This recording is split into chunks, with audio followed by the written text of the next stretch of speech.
is to Adelaide for the Oaks. Arch is the favourite, Nigel, at $5. Afera Sweevera at $7. She's Fit and Jenny Lala both at $8. Running on time, $8.50. Party Princess 10 as time goes by, 12. And Amati at $15. That's the market as far as the top 8 in the betting are concerned for the Grand Syndicate's Australasian Oaks. This mounting yard is brought to you by the Racing.com Tipping Hub. Now with national form, tips and a minute silence with all riders and a lot of family members on track here today as well. Yeah, a lot of SA racing community members were present for the tribute. It was well done and very respectful. And we obviously again send our best wishes out to friends and family who are doing it tough. One She's Fit, the WA filly, you've put her on top. I have. I think it's an open race, but I like the way this filly is progressing this preparation. She always finds the line. She's versatile. I don't mind her back in trip if there's a bit of pressure on up front. I'm sure she'll run well. She looks super in the yard. Not only has she got size and a big stayer's frame, she's got strength to go along with it. I love her focus. She's engaged, her ears are pricked. Absolutely perfect parade. Favourite, John, is number 2, Arts. She was very good 2 starts ago when she bolted in at black type level on a very wet track at Randwick. Probably didn't run the distance out last start. She was there at the 200 metre mark and couldn't go on. Still ran 5th out of 15 at Group 1 level. She can definitely win this. She's got a rangy stayer's frame, but I think that in another 6 or 12 months she's going to be an even better horse. She's probably still got some physical maturing to come. Coat's turned as well, but her colour's good and she is nice and fit. The Mar Eustace team with 3 runners. The first of them, 3, Jenny Lala. She's a consistent filly who was well ridden to get the money last start. I've got a feeling that race is comfortably below what we'd normally expect from a black type level race. She can win this because it's still an open race, but I think she'll have to go a couple of lengths better. She's got the manner to do it. She's lovely and relaxed in the yard. She conserves her energy well. I think she's going to appreciate stepping out to 2,000 metres. Looks really healthy and well. What about the Anthony and Sam Freedman filly, John, number 4, as time goes by? Well ridden last start when a narrow winner in the Claire Lindop. Goes to 2,000 metres, but she's run this trip out solidly before. She's an each way chance. She's not an overly robust filly, but what she has been doing is holding really good condition in between races, which is important for her. She looks super in the coat. She's bright, well, nice and fit. From the Chris Waller yard, 5, Amati. There's been a bit of a move at odds for this horse, and her best form is quite good. 2 starts ago, ran a good second at black type level behind Papillon Club. Last start got a fair way back in a slowly run race, but was still just fair. And 3 starts ago was badly interfered with at black type level at Flemington. Lovely and settled in the yard. She's at her peak and maintaining. Number 6 is Afera Sweevera, which we saw win the Port Adelaide Guineas last start, beating the boys.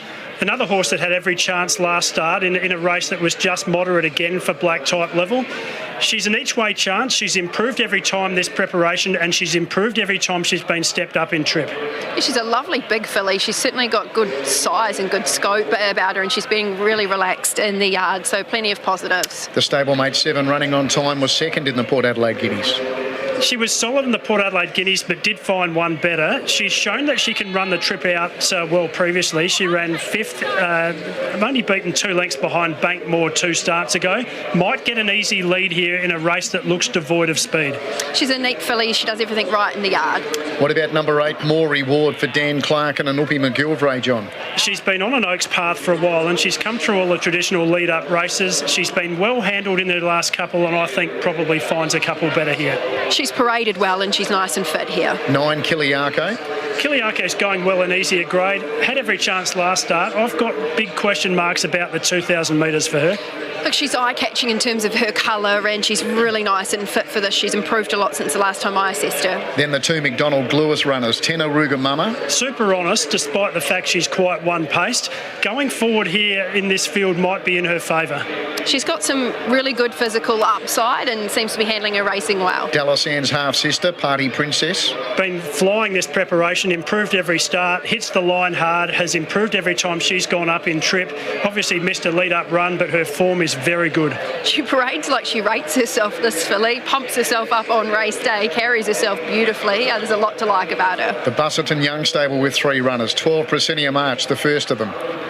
was hitting the line well against the tempo last start behind Unusual Culture. She's raced well back in the winter and the spring of last year on wet tracks as well. Not completely out of it.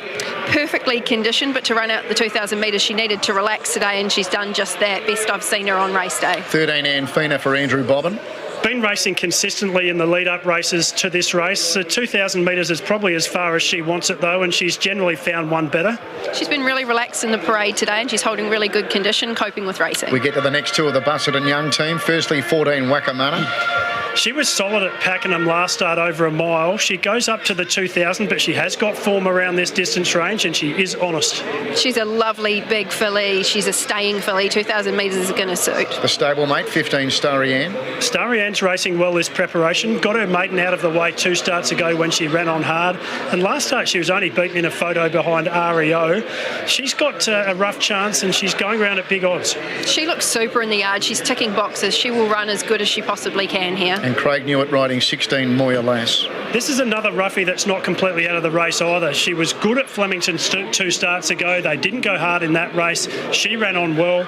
And then she was solid beating Bengal Boy in a maiden. She's another roughie that can run a race. She does still have some physical development to come, but she's done really well since I saw her 2 starts ago. She's light on her feet. She's got a great attitude. And as I said, she's come on really nicely throughout the prep. John, your thoughts for the Grand Syndicate's Australasian Oaks? Very open race, but I've gone with She's Fit on top in front of Party Princess, who I reckon can run a really good race at odds. I put in a Sweaver for 3rd and Arts for 4th. Jane, top pick from the yard? Yeah, She's Fit from me too. I was so impressed by what I saw from her in the yard. She's got a lot of physical upside over her rival. She's mature. She looks like a beautiful stayer, and she's got the right demeanour in the yard. She's focused, looked well. She goes on top. Proscenium March was the other one that took my eye today. I've never seen her so quiet in the yard. She looked super, and she was lovely and relaxed. And it was the other Busselton young filly, Starry Ann, that caught my eye as well. At the moment, Arts is just clinging on to favouritism here for the Group 1 Australasian Oaks. Kieran Maher and David Eustace, as we know, with 3 runners. Kieran Maher is on track today, and right now he's with JT. Yeah, well, I was thinking, Terry, about which horse I was going to ask Kieran about first, but I'm going to put him on the spot. Kieran, which one should we be talking about first? Who's the best chance of your 3? I don't think there's much between the 3 of them, really. They're very similar fillies. All got very similar form as well. I think Jenny Lala is probably going to get the nicest run from the inside draw. Running on time will roll forward like she usually does. She's pretty tough. I think she's improved with each run. And a Fair Sweet the same. Like, there wasn't much between them last start, and they've both done really well. And a Fair Sweet is going to need a bit of luck from out wide. Probably depends on how we get the jump as to where we end up. Okay, so who's the best chance? Probably comes down to who gets the best run? I would say so. Yeah. Yeah, on paper it looks like Jenny Lala, but yeah, if you line them all up and beside each other, there wouldn't be much between them. Is there one that might have jumped out of the ground in the 2 weeks since we last saw them here in those lead-up races? I think they all present pretty well. I know you put me on the spot there, but they all present in very similar form to what they were 2 weeks ago. And if they do that, I'd say they all should be in the finish. We'll let you go cheer the trifecta, mate. Good luck. Cheers. Loading away well here. So it's the first Group 1 of the Tab Goodwood Carnival. It's the Grand Syndicate's Australasian Oaks. Let's head upstairs to Brett Davis. Come forward. Jenny Lala to come up. A Fair Sweaver now 750. She's Fit at 850. Jenny Lala at 850, and then double figures headed by Running on Time, who's gone into the gates. There's been some specking for Amati, who comes forward into the machine now. Moya Lass to move in. More Reward, Arts and A Fair Sweaver will complete the line for the running of the Grand Syndicate's Australasian Oaks. The girls are almost ready to do battle. Arts coming into the gates. More Reward to join them, and A Fair Sweaver will be one of the last to load. Standing by for a start, 2,000 metres. Grand Syndicate's Australasian Oaks, A Fair Sweaver takes the outside position. Jenny Lala drawn the inside. Field is set. Group 1 racing here at Morphettville is underway. Kiliako bounced well off the inside, as did Jenny La La. Amphina not far away. Starry Ann, Party Princess running on time. Wakamana just eases back. Aruga Mama circling around them. There's a bit of congestion through the first 300 metres, with running on time as they surge into the back, taking a narrow lead from Aruga Mama, who's quickly up to second. In third position now is Proscenium Arch, who's on the inside of Party Princess. Amphina's 3 deep from Jenny Lala, Kiliako, More Reward. Then in the second part of the field is Starry Ann with Wakamana. A Fairest Weaver's caught deep and starting to zoom around them quickly. As time goes by, the Western Australian filly She's Fit's gone back towards the tail in company with Amati, Moya Lass, and the last one is Arts. She'd be a dozen off the lead at the 1200, and More Reward went on by and took over the lead now. More Reward leads by 2 lengths on running on time. Aruga Mama third. Speed's been solid through the first half. Party Princess is right up on the steel in 4th and 5th position with Amphina, Proscenium Arch, and then a Fairest Weaver deeper out. Wedged in between is Jenny Lala, 6 from the speed. Kiliako was next, and then came Wakamana, followed by, as time goes by, She's Fit back 3rd and 4th last. Starry Ann right off the track. Arts is railing through nearer the inside from Amati, and the last one, Moya Lass. It's More Reward, 600 metres to run in the Australasian Oaks. A narrow leader, and here come the challengers. Party Princess 4 and 5 wide. Amphina, a Fairest Weaver, then Kiliako and Proscenium Arch has darted up the rail and now taken the lead, Proscenium Arch, but a Fairest Weaver quickly swept up to hit the lead with Party Princess trying to gain in. Then Starry Ann and Jenny Lala. A Fairest Weaver, a half on Proscenium Arch. Jenny Lala's digging in late, so too Starry Ann, and She's Fit. A Fairest Weaver in front. She's Fit wider out driving. A Fairest Weaver wins the Australasian Oaks ahead to the Western Australian filly She's Fit. Third placing maybe Jenny Lala, Starry Ann, Proscenium Arch. Close up then Moya Lass from Wakamana. Further back at the head of the others was As Time Goes By from Amphina. And then pulling up towards the back is Aruga Mama with Running on Time, Amati, More Reward, and Kiliako. Johnny Allen's done it again. He's an Irishman that lives in Victoria, but I tell you what, he'd love to call Adelaide home. He dominates when he comes across to South Australia. He steered another Group 1 winner into the winner's stall for Kieran Maher and David Eustace. And a Fairest Weave, this daughter of Astern, she has emerged as a serious talent this campaign, John, and she's survived the late flurry from Craig Williams on the WA filly She's Fit. She's stepped up to the mark every time this preparation, and she's come from a pretty low level at the start of the prep to get the money in the prestigious Group 1 race. Fantastic win from a Fairest Weaver and well handled by John Allen. Covered a bit of ground but was there at the right time.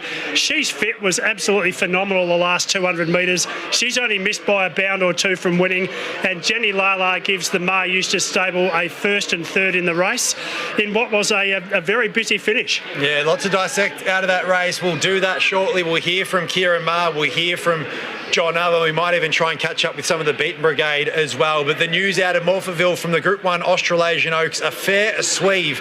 She's a Group 1 winner, defeating She's Fit and Jenny Lala, 6, 1 and 3. Well, Kieran, what a job this filly's done this campaign. She had 2 runs in her first prep. One, I think it was at Coleraine or Casterton, one at Pakenham. What were you thinking about her ability at that stage of her career?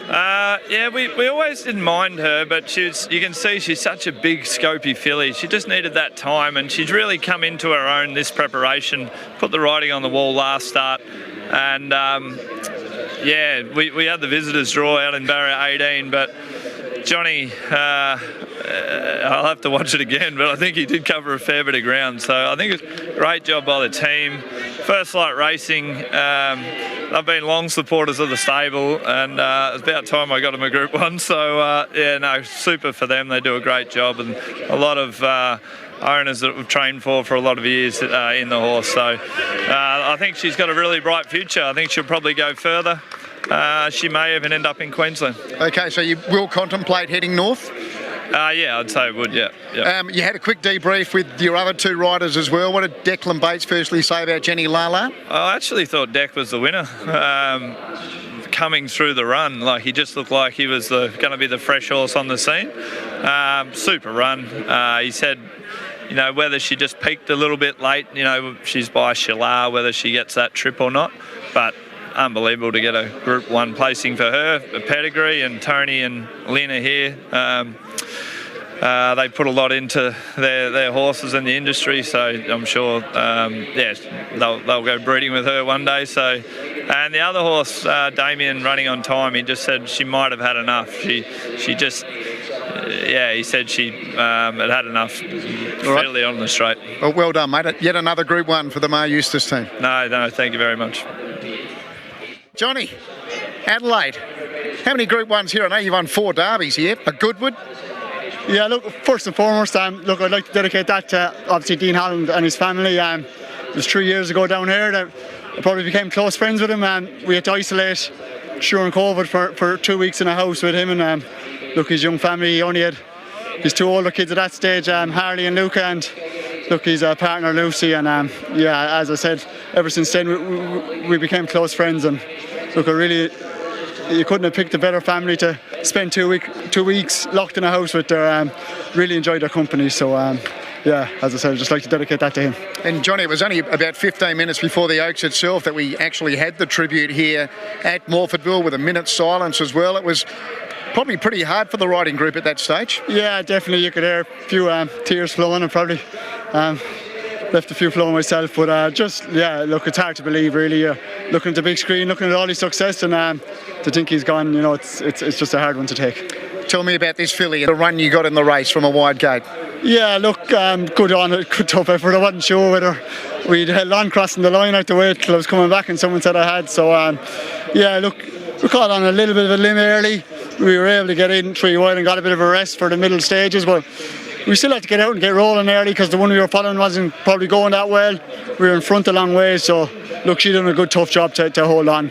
As I say, I was quite impressed with her here 2 weeks ago, so I was confident coming here, but look, a bit worried about the barrier, but it all worked out. Well done on another Group 1, John. Thanks very much. Thank you. John Allen there. We go to Jane. She's got Danny Morton, had the runner-up. She's fit, wins in probably 2 more bounds, Jane.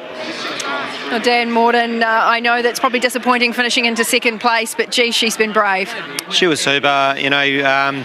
We sort of wanted to be probably further forward in the run, and she dawdled out the gates and made it a bit awkward for herself. But she made a lot of ground late and made it close. What did Craig have to say when he came back? Oh, he was disappointed, obviously. Full of merit, full of praise for the filly. She did a great job. You know, she's had all the travel and the rest of it, but fell short. Good news for us is though we're likely to see her again in a couple of weeks. Yeah, that's a plan. She'll stay for the Derby now, so she'll be effective over the 2500. All the best with her going forward. Thank you. Cheers. Okay, so well done to Dan Morton there. Close, but no cigar with that filly. She's fit, but John, the story is a fairer sweeve. Kieran Maher, David Eustace do it again with a 3-year-old in the Classic, and Johnny Owen does it again in Adelaide. They've got a fantastic record in Adelaide, and as we know, the Mar Eustace Yard are so good at preparing these young stayers. They know exactly where they are. They've got a great guide on their fitness levels. John Allen understands this Morphettville track so well, and she's come from an interesting start to her career. The places that Kieran and David took her, and she was getting beaten in a couple of them. She's really developed this preparation. She's enjoyed getting out over to the distance range, and well-deserved victor. Gee, his fit's going to be something to beat in a derby. I'm not sure what's going there from the Colts and Geldings division, but I think she'll be suited back out to the 1.5 miles. You would have to think so. I think probably just the lack of tempo in the race early was as much that beat her as anything. She was very brave late, and she was cutting down a fairer sweeve every stride. She's only just missed. Fantastic run. Yep, I'm not sure what beats her in the derby, but some have to go pretty well too. Yeah, incredible scenes here after the running of the 2023 Australasian OAKS.